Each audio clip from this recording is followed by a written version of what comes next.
Brentford ကိုတည်ရကြပြီး Premier League တရဖူအတွက်ဖိအားဝင်လာခဲ့ရတဲ့ Arsenal အသင်းဟာ Premier League ပွဲစဉ်26အဖြစ် Brentford အသင်းနဲ့အဝေးကွင်းမှာရင်ဆိုင်ခဲ့ရပြီးတည်ရတမတ်နဲ့သာအိမ်ပြန်ခဲ့ရပါတယ်။ဒီပွဲစဉ်က Arsenal အတွက်တော့ခက်ခဲတဲ့ပွဲစဉ်တစ်ပွဲဖြစ်ခဲ့ရပါတယ်။ဒီတည်ရပွဲကြောင့် Arsenal အသင်းဟာဒုတိယနေရာ Man City အသင်းနဲ့အခုဆိုရင်4မှတ်သာကွာဟရတဲ့အခြေအနေကိုရောက်ရှိသွားခဲ့ပါတယ်။ Arsenal အသင်းဟာဒီလိုမျိုးအမှတ်ပြည့်ယူရမယ့်ပွဲစဉ်တွေမှာချီချော်နေတာတွေကတစ်ဖက်က Man City အတွက်အခွင့်အရေးတွေဖြစ်လာစေပါတယ်။တကယ်တော့ Brentford နဲ့ပွဲစဉ်မှာ Arsenal အသင်းရဲ့စွမ်းဆောင်ရည်ကအားရစရာအနေအထားမှာရှိမနေခဲ့ပါဘူး။ဒါ့အပြင်ဒီရာသီမှာ Arsenal အသင်းအတွက်အဆိုးရွားဆုံးပွဲစဉ်တွေကတပွဲဖြစ်ခဲ့ရပါတယ်။ Arsenal အသင်းအတွက်ဦးဆောင်ကူကိုတော့ပွဲကစားချိန်62မိနစ်မှာ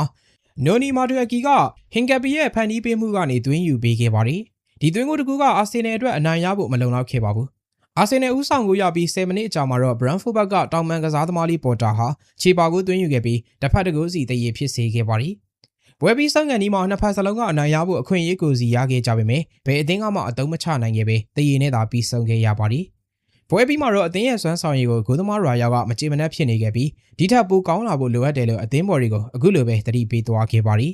။အခုလိုတည်ရတမတ်ရတာစိတ်ပြက်စရာပါပဲ။တကယ်ဆိုကျွန်တော်တို့တွေစီးလုံးခဲ့တင်တာပါ။အဝေးကွင်းပွဲစဉ်တွေကအခက်ခဲလုံးပါလေ။နောက်ပွဲတွေမှာစီးလုံးမရပါတော့မယ်။အစင်းရတီမှုနဲ့ပတ်သက်ပြီးဘာမှမပြောင်းလဲပေမဲ့ကျွန်တော်တို့ရှေ့ဆက်ပြီးအကောင်းဆုံးကြိုးစားရပါမယ်။သူတို့တွေခြေပါကိုမရမချင်းကျွန်တော်တို့ဘက်ကပွဲကိုအကောင်းဆုံးထိန်းချုပ်နိုင်ခဲ့တယ်လို့ထင်ပါတယ်။ဒါကြောင့်လေဒုတိယပိုင်းမှာကျွန်တော်တို့ဘက်ကဦးဆောင်ကိုရခဲ့တာပါ။အဲဒီကိုကကျွန်တော်တို့အတွက်လုံလောက်တယ်ထင်ခဲ့ပေမဲ့သူတို့ရဲ့တုံ့ပြန်မှုကကြောက်စရာကောင်းခဲ့ပါတယ်။အထူးသဖြင့် set piece တွေပါ။ပြီးတော့လက်ပစ်ဘောကနေကျွန်တော်တို့ခြေပါကိုပေးလိုက်ရပါတယ်။ကျွန်တော်တို့မှအနိုင်ရဖို့အခွင့်အရေးတွေရှိခဲ့ပေမဲ့အကောင်းဆုံးအသုံးမချနိုင်ခဲ့ကြပါဘူး။လောလောဆယ်တော့ကျွန်တော်တို့ကအမှတ်ပေးစရာကိုဦးဆောင်နေတော့မှာပြီ။ပြီးတော့ဘယ်သူ့မှအာရုံမစိုက်ပဲကိုပဲအာရုံစိုက်ထားဖို့လိုအပ်ပါတယ်။လာမယ့်တနင်္ဂနွေမှာကျွန်တော်တို့အတွက် FA ဖလားပြိုင်ပွဲကစားရမှာပါ။အဲ့ဒါပြီးရင်ဗုဒ္ဓဟူးနေ့မှာ Wolves နဲ့ Premier League စကစားရပါမယ်။ဒီပွဲတွေကိုအဓိကအာရုံစိုက်ထားပါတယ်လို့ဂိုးသမား David Raya ကအသေးစိတ်ပြောပြခဲ့တာပဲဖြစ်ပါတယ်။ဒါ့အပြင်နီးပြအာဒီတာကလည်းနှစ်မှတ်ဆုံးရှုံးခဲ့တဲ့အပေါ်စိတ်ပြတ်မိကြောင်းဒါပေမဲ့ရှေ့ကိုပဲဆက်သွားပြီးအကောင်းဆုံးလှုပ်ဆောင်သွားမှာဖြစ်ကြောင်း